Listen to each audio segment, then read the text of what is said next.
If you haven't heard about this new scam, you need to watch this video right now. Police across the world are warning people of this literally as we speak, and you would never even realize you've been scammed until this. Today we're looking at some of the most unsettling TikToks of the week. A number of claims are going viral that the leaders of the UK, Germany, and France were caught with a bag of the white stuff after the media entered their room on the train to Ukraine. Welcome back, guys. Thank you to all the channel members for support. If you guys like this video, let's try to aim for another 2,000 likes this video. We've been hitting that consistently. If you haven't subscribed yet, make sure to smash that subscribe button. Let's go! A number of claims are going viral that the leaders of the UK, Germany, and France were caught with a bag of the white stuff after the media entered their room on the train to Ukraine. And some of these claims have got tens of millions of views. So, is it true? Well, in the video, Keir Starmer joins Macron and Merz at the table, and after having a friendly interaction, they sit down for some pictures. This is when Merz grabs and hides what people are alleging to be a cocaine spoon, and Macron picks up something which people are claiming to be a bag of cocaine. However, if you actually go to the original high-res images captured by the AP, you'll see that what's claimed to be that bag looks more just like a crumpled napkin, and the spoon looks more just like a cocktail stirrer. I mean, it doesn't help that they look sus as hell while removing these items, but either way, what do you guys think? Yeah, I feel like people kind of dragged it because they knew the price was going to be in there, so I doubt they would have that just open on the table. But just imagine if it was really what people thought it was. That'd be insane. What's a subtle sign that someone has been through a lot of stuff in life? 1. They are really calm during a crisis, but not necessarily when the crisis is past. 2. They don't ask for help, because people have let them down a lot. 3. Exceptional situational awareness. They know where people around them are, and generally, everything happening around them. 4. Memory problems. 5. They appear distant or emotionally reserved, especially when it comes to personal topics, and struggle with opening up or letting people in. 6. When closing a door, they turn the doorknob, push the door in, then release the knob so that it closes as quietly as possible. 7. They don't know how to accept kindness, or are suspicious of it. 8. Chill to the point of detachment. They've stopped caring about most things because caring too much used to hurt. 9. They sit and watch in social settings. Very observant. 10. They are funny. 11. There's nothing you can say that will surprise them. They know how messed up the world is. They know what people can do. Even the good ones. 12. Not only do they not ask for help, they don't like to burden others with whatever's going on. 13. They apologize for everything. 14. Children get a hardened look in their eyes and they look like adults in children's bodies, and it's honestly pretty unsettling once you've seen it. 15. They overdo everything and are mostly givers. This is Druski. He's a comedian and, well, he has a problem. He's doing a comedy skit where he's pretending to be the host of a kid show. And, you know, in kid shows, they be singing and dancing. And when I said dancing, matter of fact, that boy was dancing his ass off, but that's besides the point. Lock in. In this skit, he has a co-host, but hold on. That co-host basically has the same outfit and aesthetics as someone who actually has a kid show named Miss Rachel. Druski even puts Miss Rachel's logo up on the screen. Now, the important part is what happens next. In Druski's skit, after the singing and the dancing and all that, he starts to show what happens behind the scenes. The joke is that after a kid show, after the singing and the dancing, the host might not be as smiley as they may seem, because Druski starts to do some wild things in this video. Now, the problem arises with how some people took the skit. They saw it as an insult to Miss Rachel, because, you know, he's doing wild things behind the scenes, and the skit allegedly references Miss Rachel. Now, here's where things start to get wicked. The internet starts going wild, saying, oh, Miss Rachel's suing Druski, Miss Rachel's suing Druski. But I couldn't find anything that said Miss Rachel was actually suing Druski. See, people are assuming that Miss Rachel is suing Druski for defamation, meaning Druski made false statements about Miss Rachel and it harmed her reputation, so she's taking him to court.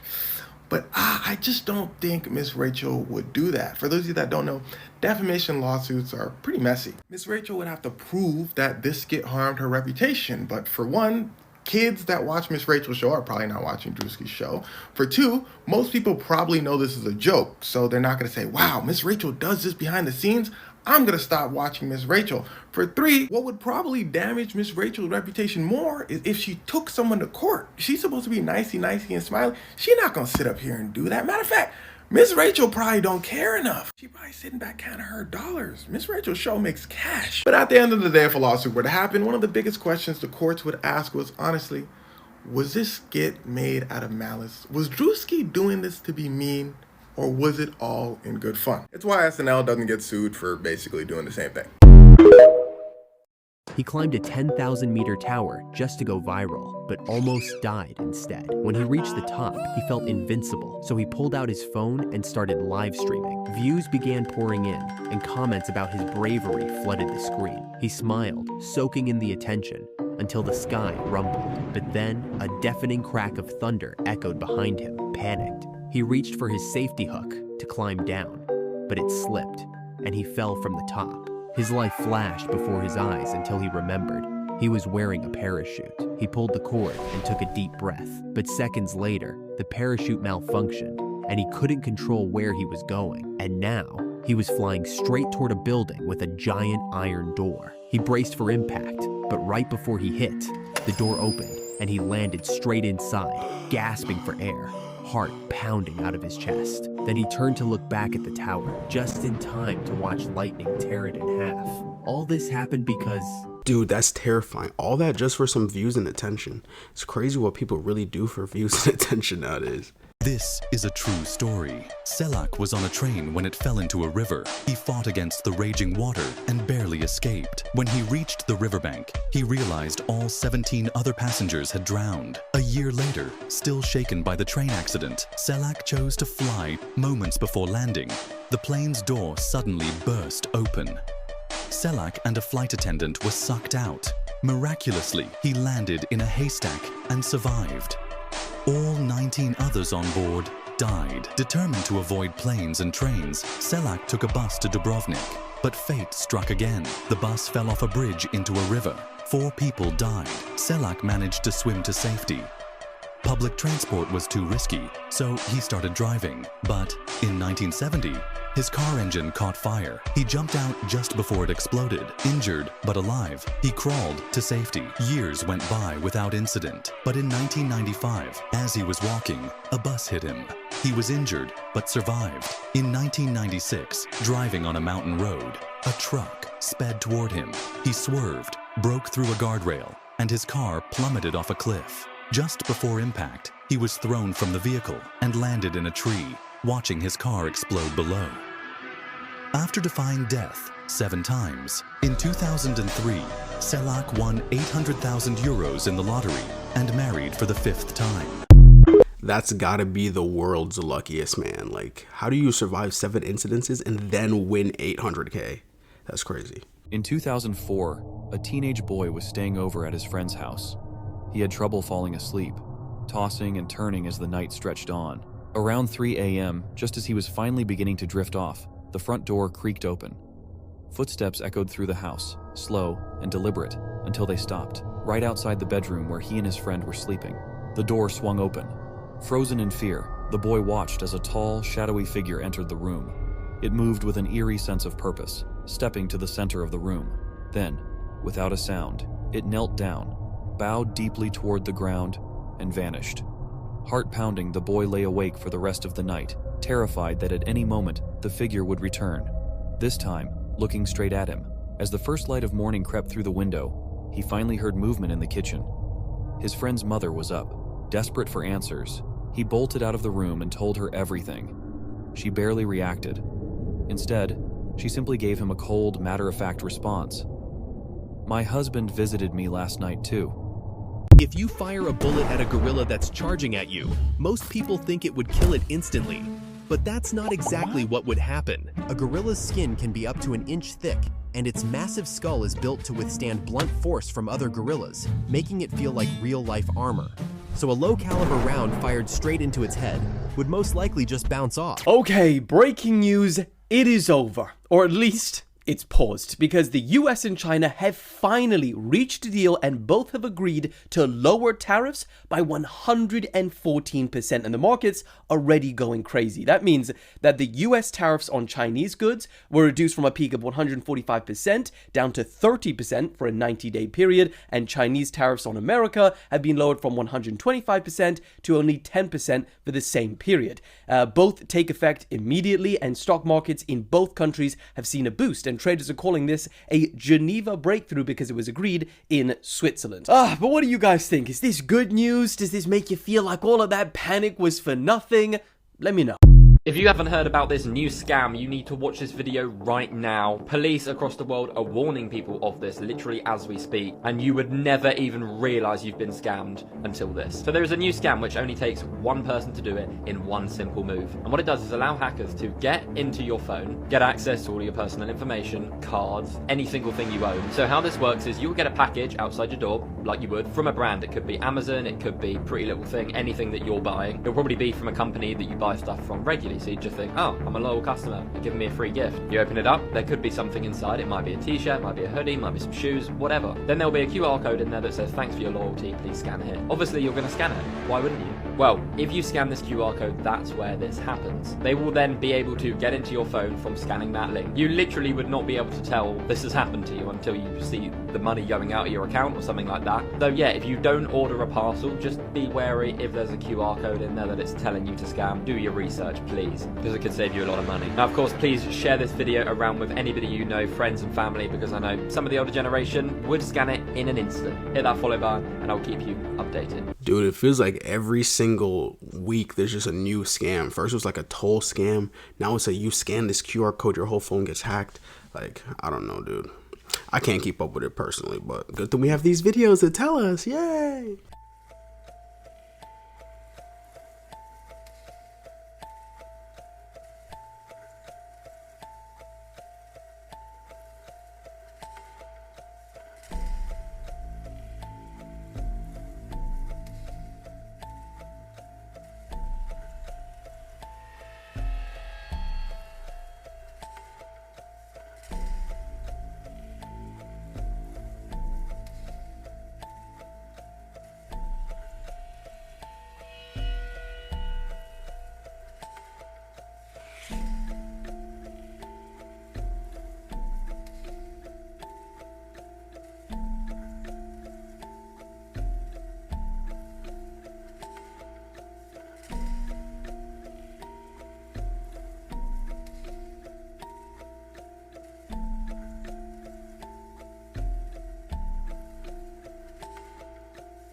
This is a real thing. A young boy was playing by a fish pond when he accidentally fell into the water. The pond was filled with deep silt, and the sloped cement banks were covered in slippery moss, making it impossible for him to climb out. At that moment, a passing driver noticed the emergency, immediately stopped his vehicle, and rushed to a nearby house to ask for help, specifically to borrow a bamboo pole to rescue the boy. However, the couple living in the house firmly refused to lend him the pole, saying it was needed to hang clothes. The driver argued with them and tried to take the pole by force, but the couple desperately stopped him. Tragically, due to the delay, the boy drowned before help could reach him. Afterward, a crowd gathered at the scene. When the child's body was finally pulled from the water, the couple was shocked to realize the boy was their own grandson. I got a new job watching security footage overnight. I'm not supposed to watch camera 6, but it's pointed at my bedroom. I should have been more suspicious when they hired me on the spot. But after 3 months of unemployment and a stack of rejection letters, I was desperate. The night security monitor position at Sycamore Heights apartments seemed perfect, decent pay, minimal interaction with others, and best of all, it was just a 5-minute walk from my own apartment in the neighboring complex. The property manager, Mr. Voss, was a thin man with round glasses that magnified his pale blue eyes to an unsettling size. He barely glanced at my resume before handing me the key fob. Shift starts at 11 p.m., ends at 7 a.m., he said, his voice unnaturally soft. You'll monitor the security feeds from the office in the basement. Report any disturbances. Don't fall asleep. I nodded eagerly. One more thing, he added, sliding a sheet of paper across the desk. These are the protocols. Memorize them. The list was brief and straightforward, with one oddity that stood out. Camera 6 malfunctions frequently. Do not attempt to fix it. Do not watch it. Document any flickering or display issues, but otherwise ignore it. When I asked about camera 6, Mr. Voss's expression tightened. Just protocol, he said dismissively. The previous night monitors couldn't follow simple instructions. I trust you'll be different. I started that night. The security office was a small, windowless room with a desk, a worn office chair, and a wall of monitors showing feeds from various locations around the property: the parking garage, entrances, hallways, laundry room, and exterior perimeter. Camera 6 was positioned in the top right corner of the display. Unlike the other cameras which showed clear, crisp images, Camera 6 displayed a grainy, dark feed of what appeared to be the exterior of another apartment building. I recognized it immediately as my own building, Pinewood Apartments. Specifically, the camera was pointed directly at my third-floor bedroom window. I leaned closer, confused. My blinds were drawn, but I could make out the faint glow of my bedside lamp that I always left on. I checked the protocol sheet again. Do not watch camera 6. A chill ran through me. Was this some kind of sick joke? I almost called Mr. Voss, but something stopped me. If this was a test to see if I'd follow instructions, I'd already failed. And I really needed this job. So I tried to ignore it. For the first 2 hours, I focused on the other monitors, dutifully logging the few residents who came and went in the night. But my eyes kept drifting to camera 6, to my own window. Around 2 a.m., movement caught my attention. On camera 6, someone was in my apartment. A shadowy figure moved past my bedroom window, briefly visible through a gap in the blinds. My heart raced. I lived alone. No one had keys except me. I pulled out my phone with shaking hands and called my own apartment. No answer. I grabbed my coat, ready to run home, when the protocol sheet caught my eye again. Do not watch camera 6. What if this was an elaborate prank? A way to see if I'd abandoned my post on the first night? I hesitated, then sat back down. The figure hadn't reappeared. Maybe it was just a trick of light and shadow. I forced myself to look away, focusing intently on the other monitors. But every few minutes, my gaze would involuntarily flick to camera 6, to my window, checking for movement. At 3:17 a.m., I saw it again, a dark silhouette standing directly in front of my window. This time, it stood completely still, facing the camera. Facing me. The blinds were now fully open, though I distinctly remembered closing them before leaving. I felt sick. This couldn't be real. I grabbed my phone and opened my apartment security app, which connected to the small camera I'd installed by my front door. The feed loaded slowly, showing my empty living room, exactly as I'd left it. No intruder. I looked back at camera 6. The figure was still there, but now it was raising its hand, pressing it against the glass of my window. I stared, paralyzed with confusion and fear. How could something be in my window but not appear on my security app? The figure began to write something with its finger, leaving foggy trails on the glass. Backward letters, meant to be read from outside.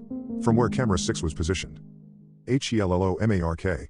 My name. It wrote my name. I bolted from the chair, knocking it over. This was beyond a prank. I had to get home, had to see for myself. Protocol be damned. But as I reached for the door, my phone buzzed with a text from an unknown number. Don't leave your post, Mark. That's against protocol. I froze. Another text followed immediately. Camera 6 is functioning correctly. Don't watch it. With trembling hands, I righted my chair and sat back down. I stared resolutely at cameras 1 through 5, refusing to look at the top right monitor. Sweat trickled down my back as I felt rather than saw movement on camera 6. At 4:32 a.m., a tap on my shoulder nearly stopped my heart. I spun around to find Mr. Voss standing behind me, though I never heard him enter. First night going well? He asked, his magnified eyes unblinking. Yes, I lied, my voice cracking. Just following protocols. His gaze lingered on camera 6, then back to me. Good. Very good. The others couldn't resist watching. He smiled thinly. They had to be replaced.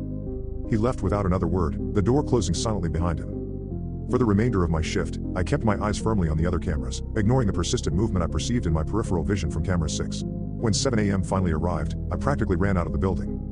The morning was bright and normal as I hurried to my apartment. Everything looked ordinary. No strange figures, no messages on my window. My apartment was exactly as I left it, blinds closed, door locked, security system showing no entries. I was beginning to think I'd imagined the whole thing until I noticed a small folded paper on my kitchen counter that definitely hadn't been there before. With mounting dread, I opened it to find a single sentence. See you tonight, Mark. Don't watch camera 6. I called in sick that evening. And the next. On the third day, I received a final text. Your position has been filled with someone who follows protocols. Camera 6 will now be watching them. I moved out that weekend, breaking my lease and abandoning most of my belongings. I drove 2 states away before I felt safe enough to stop. It's been 3 months. I have a new apartment now, a new job at a 24-hour diner.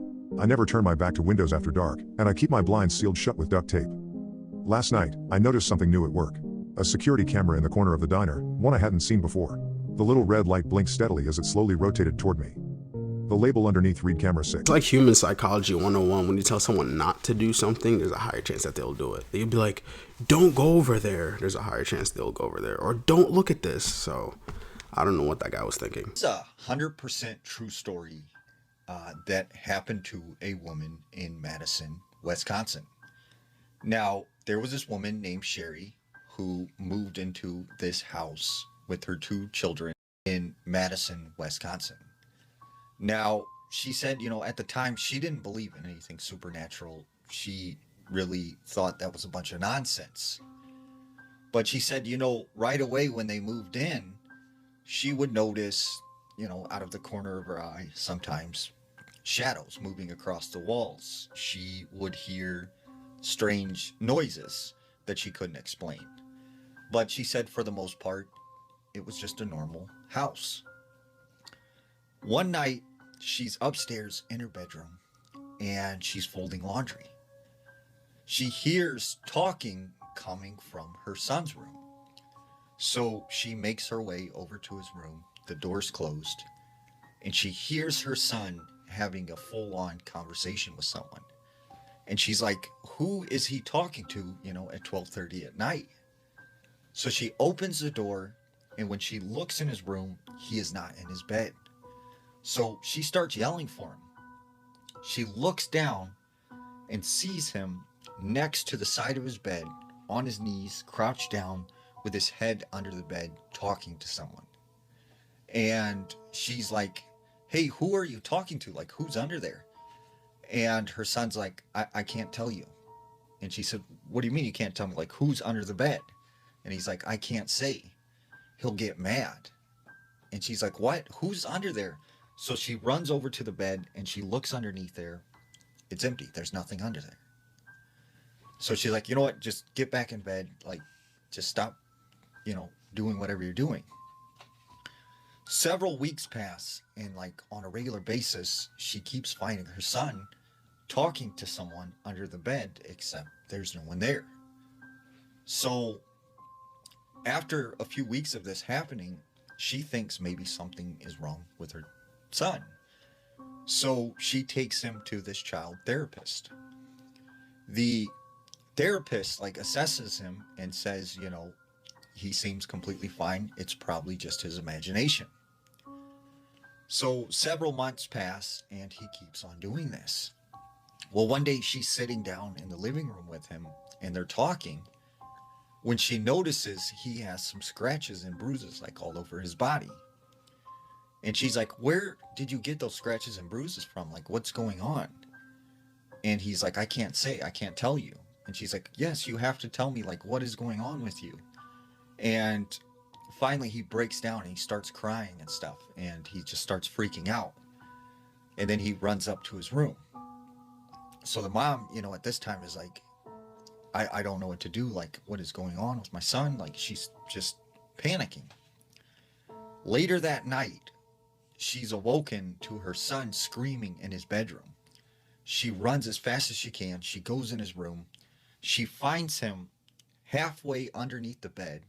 He's grabbing onto the bed frame, and it looks like something is pulling him under the bed.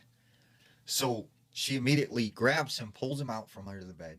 She looks under there. There's no one there.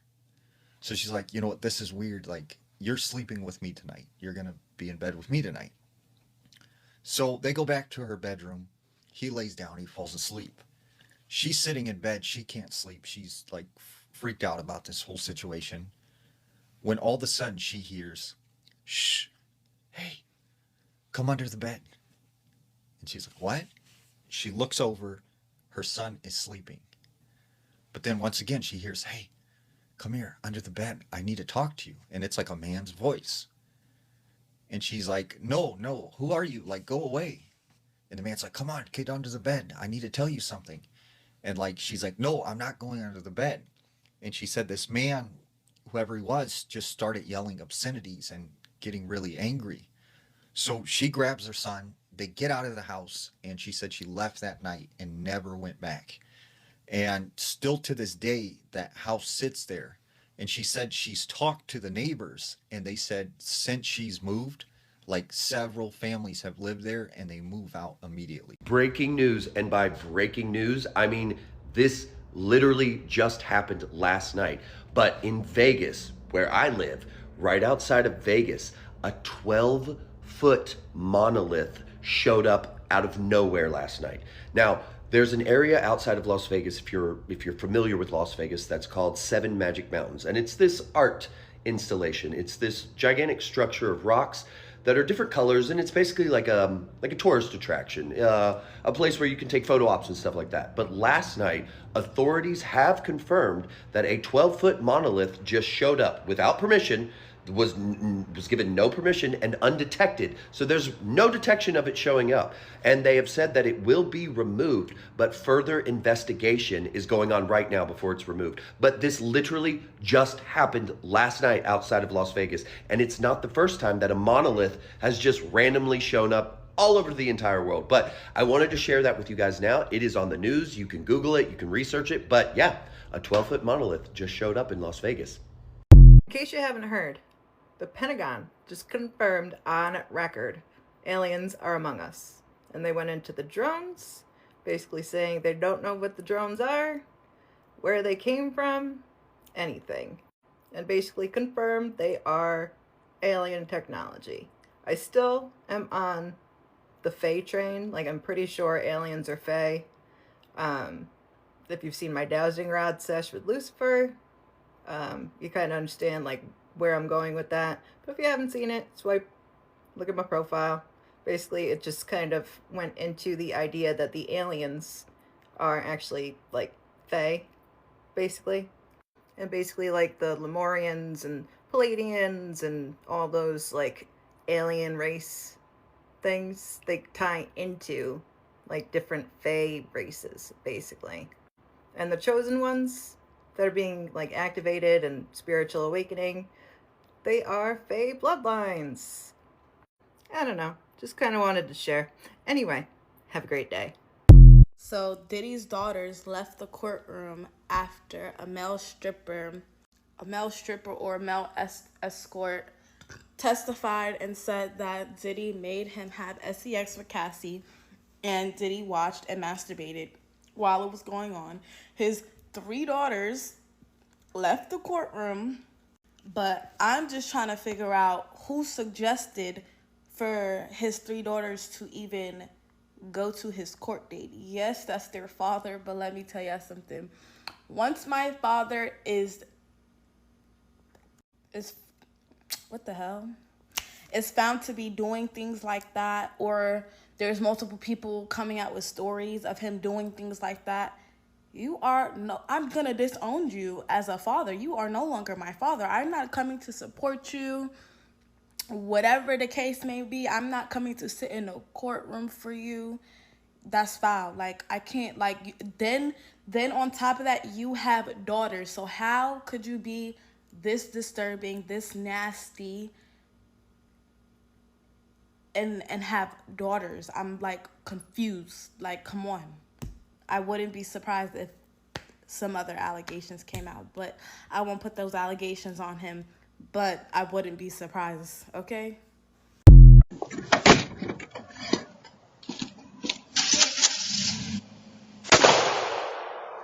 Go! Go!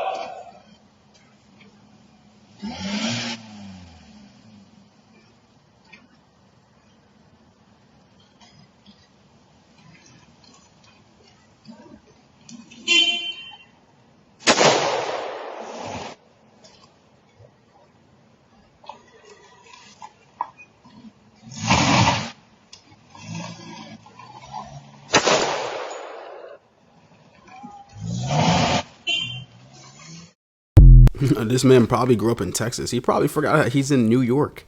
You know how strict New York gun laws are? You do something like that, you're facing prison time, buddy. The Diddy one that girl talked about in like the last clip before the other clip, yeah, I don't know why his daughters would be in court while he's going through that. I would have told anyone, like, yo, don't bring the daughters, dude, because...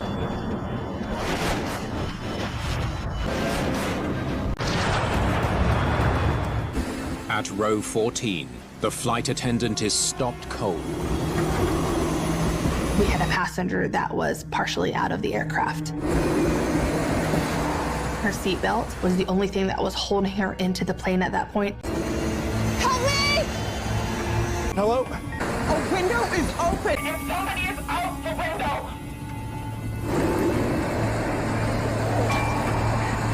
window! Okay, we're coming down. Can we have medical meet us at the runway? We have injured passengers.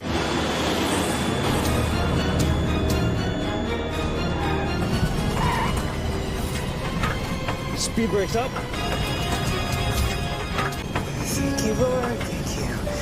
Thank you. Flight 1380 rolls to a stop. Do you remember this song right here? The song was called Krusty Krew Anthem, and if you were scrolling on TikTok in 2023, you literally could not escape from this song. However, this song actually ended up ruining its creator's life, and a lot of people don't know this. It all started with this guy right here, Odwin. Odwin was a 24-year-old YouTuber and producer from Mississippi. Now you see, Odwin has been making music for years, but nothing really hit. He's had a few successful songs here and there, but nothing crazy. But everything would change when he would meet another producer by the name of A Shark. And one day, A Shark decided to send a melody over to Odwin. And when Odwin heard the melody, it reminded him a lot of SpongeBob. It was almost like a pirate type beat. Now normally Odwin is a producer, but he decided this time he was going to rap. Except Odwin did one thing differently. Instead of rapping with his normal voice, he decided to rap with a Mr. Krabs and a Squidward voice. Also, fun fact, a lot of people thought Odwin held his nose for the Squidward voice, but he actually just put his finger under his nose like this. And that's when this masterpiece right here came to life, Krusty Krew Anthem. Now the song ended up blowing up on TikTok, but it wasn't really anything crazy. That was until someone decided to make a music video for the song. And this was a completely fan-made music video. Odwin had nothing to do with this. And the music video went nuts with a lot of people posting it on TikTok. When I tell you this made the song go absolutely parabolic, I am not joking. This song was literally #1 on the Viral 50 for Spotify. It even got to the point where Kai Cenat and AMP were dancing to the song. You know you have a hit on your hands when Phantom is moving to it. This was literally the most cardio he's ever done in his entire life. V's was even spotted performing the song at Rolling Loud. At this point, everything was going great for Odwin.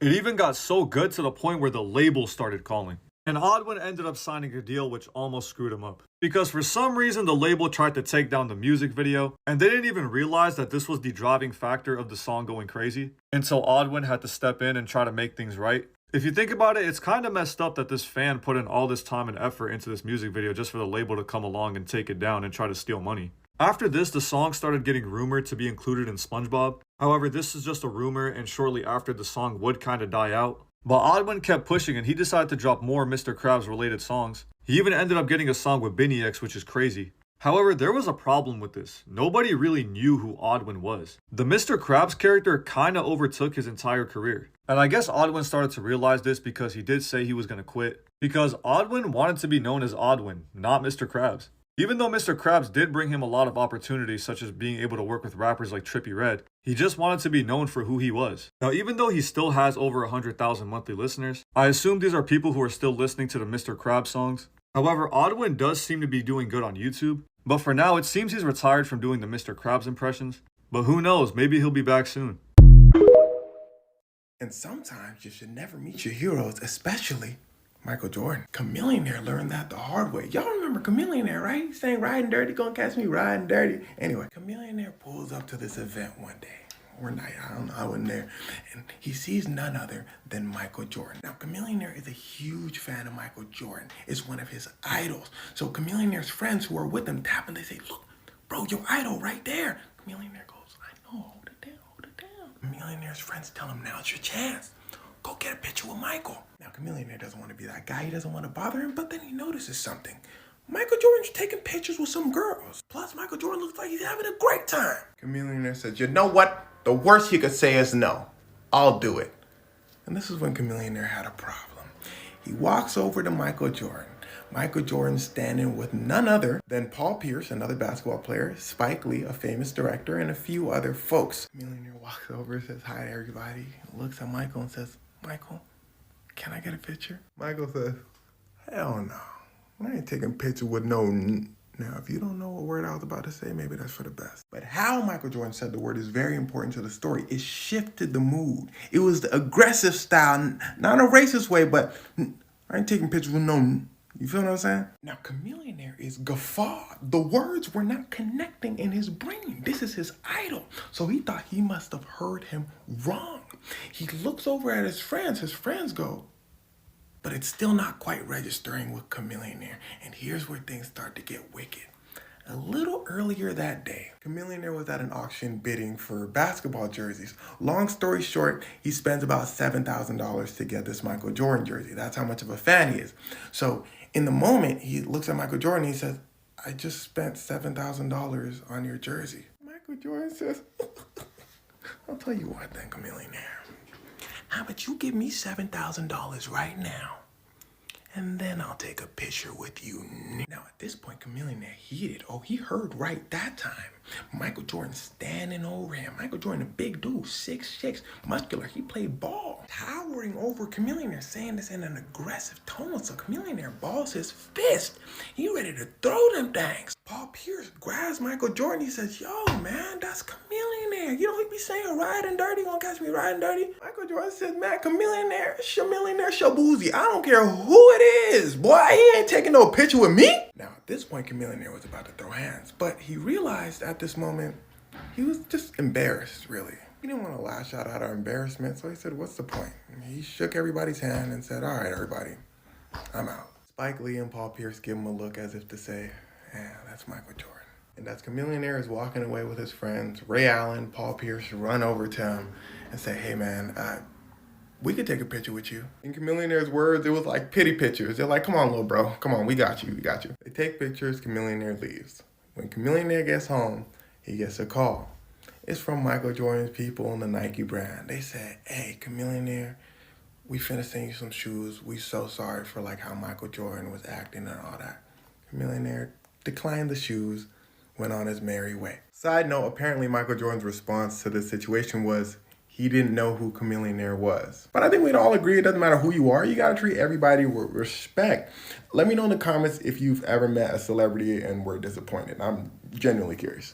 The world needs to pay attention to who this man is, because he is inspiring an African revolution against the West right now. This is 37-year-old Ibrahim Traore. He is the second youngest head of state in the world right now, and what his supporters say he represents is simple: African independence. You see, Burkina Faso is a former French colony, and since he became leader of the country in 2022, he has accused France of neocolonialism, which in other words is when a country is still trying to control the other, but now just through more hush means. So when he seized power, he started to make drastic changes. He ordered the French troops to leave the country. He expelled French diplomats and Western media. He banned the use of British and French colonial-style judicial wigs in efforts to decolonize the country's judicial system. And then he started making major changes. He started cutting ties with foreign companies involved in Burkina Faso's infrastructure development, like roads, bus stations, airports, and then started replacing them with locally equipped and trained workers, and then acquired around 1,000 road building machines for them to use. He started introducing policies to boost local control over food production and processing. He started pushing for greater state control over energy, reducing the dependence on foreign suppliers of electricity. And then, in the clearest statement to the West yet, he started buying back a number of the country's major gold mines previously owned by foreign entities. He called the purchases a reclaiming of national wealth from exploitative foreign ownership. But here's where things get crazy, because what started in Burkina Faso has now become something much bigger. They've now joined forces with Mali and Niger to form the Alliance of Sahel States, basically saying we've got each other's backs and we're done with all influence from the West. Ivory Coast and Senegal are now also pushing to remove foreign military bases, and a former Nigerian senator described Traore's actions as the spirit of a continent yearning to be free, dignified, and prosperous. And that is exactly why we're seeing it slowly transition from one country in Africa to Africa as a whole. Because the question that's increasingly being asked is, why is such a resource-rich continent that literally powers the world so poor themselves? Now, here's the problem. We've seen revolutions like this in Africa before, and they haven't ended well. Back in the 1980s, Thomas Sankara led Burkina Faso with almost the exact same vision Traore has now, rejecting foreign aid, nationalizing roads and railways, and calling for true African independence. But just 4 years later, he was assassinated. His policies were reversed, and French firms regained contracts for roads, railways, and ports in Western Africa. So is Traore walking that same path? We don't know. But there are reports that he has survived 19 assassination attempts in 2 years. However, not all those claims have been verified. And it's also important to note that Traore has his critics. Some call him a dictator because he rose to power in a coup. He's postponed elections, he's banned the media, and he's cracked down on dissent, and critics saying no country has ever developed under democracy. So the question is, what do you think? Is this just another dictator grappling for power, or the man to ignite a long-needed change for Africa? I don't know why, but that kind of reminded me of Trump, like how Trump wants to keep everything in the US. I think he's trying to do the same thing, where he's trying to make everything like locally made, except instead of depending on other countries. I don't really know too much about him. That was my first time hearing about him. But anyways, thank y'all for watching, man. YouTube said you guys would like this video, so make sure to check this video out. It's a pretty good video, but see y'all in the next one. Peace out.